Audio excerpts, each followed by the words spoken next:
भयावह हवेली का रहस्य। परिचय। गांव के किनारे एक पुरानी हवेली खड़ी थी।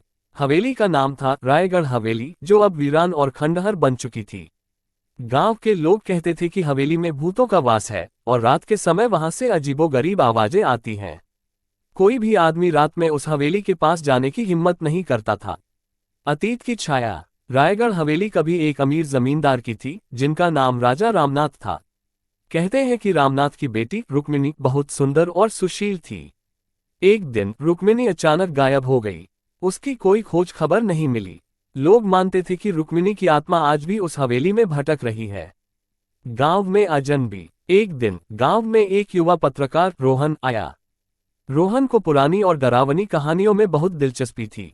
उसने हवेली के बारे में सुना और तय किया कि वह इस रहस्य को सुलझाएगा। रोहन ने गांव के बुजुर्गों से जानकारी जुटाई और हवेली के इतिहास को समझने की कोशिश की। हवेली की ओर। एक शाम रोहन ने फैसला किया कि वह रात को हवेली के अंदर जाएगा और सच का पता लगाएगा। उसने अपने साथ एक कैमरा, टॉर्च और कुछ जरूरी सामान लिया और हवेली की ओर चल पड़ा। हवेली के पास पहुंचते ही उसने महसूस किया कि हवा में एक अजीब सी ठंडक और सन्नाटा है। अंदर का भय। हवेली का दरवाजा खुला था। रोहन ने अंदर कदम रखा और चारों ओर देखा। अंदर हर जगह धूल और जाले लगे हुए थे। दीवारों पर पुरानी तस्वीरें लटकी थीं और फर्श पर टूटे फूटे फर्नीचर बिखरे पड़े थे। रोहन ने अपना कैमरा चालू किया और हर कोने की वीडियो बनाने लगा। रहस्यमय घटनाएं। जैसे ही रोहन हवेली के अंदर गहराई में गया, अजीबोगरीब घटनाएं होने लगीं। टॉर्च की रोशनी अचानक बंद हो गई और चारों ओर अंधेरा छा गया। रोहन ने महसूस किया कि उसके आसपास कोई मौजूद है। उसे धीरे धीरे किसी के कदमों की आवाज सुनाई दी। उसने मुड़कर देखा तो कुछ भी नहीं था। रुक्मिणी की आत्मा। रोहन ने देखा कि हवेली के अंदर एक पुराना शीशा लगा हुआ है। उसने देखा कि शीशे में एक लड़की की छाया दिखाई दे रही है, जो रोहन की तरफ देख रही है। वह लड़की रुक्मिणी की तरह दिखती थी, जैसा कि गांव वालों ने बताया था। रोहन ने डरते हुए पूछा, कौन हो तुम? लड़की ने धीरे से कहा, मैं रुक्मिणी हूँ। मुझे यहाँ कैद कर दिया गया था। मेरी आत्मा यहाँ से बाहर नहीं जा सकती।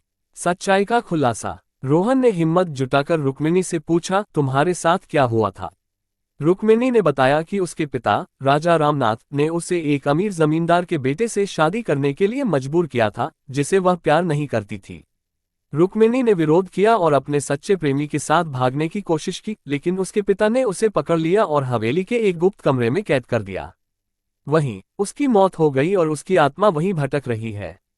मुक्ति का मार्ग। रोहन ने तय किया कि वह रुक्मिणी की आत्मा को मुक्त करेगा। उसने रुक्मिणी से पूछा, मैं तुम्हारी कैसे मदद कर सकता हूँ?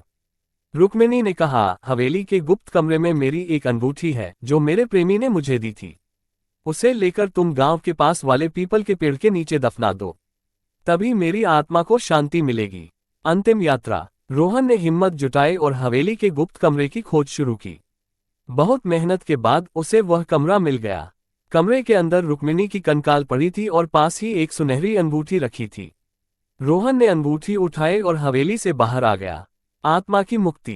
रोहन ने अंगूठी को पीपल के पेड़ के नीचे दफना दिया। जैसे ही उसने ये काम पूरा किया, उसे हवा में एक सुखद और शांति का अनुभव हुआ।